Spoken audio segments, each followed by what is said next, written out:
working on a Nissan Qashqai 2016, and here's the code coming up.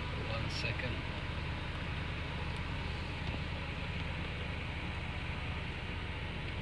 Evaporative emission pipe system, control valve circuit open, and that's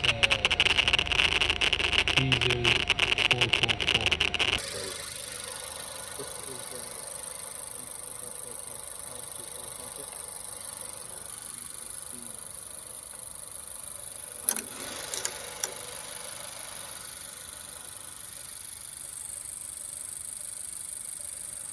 Problems in the car.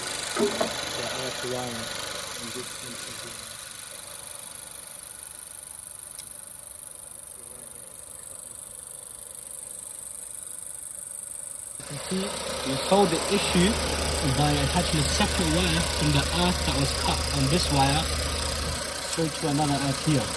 And now that has resolved the issue of that control circuit. As you can see, 0 fault codes.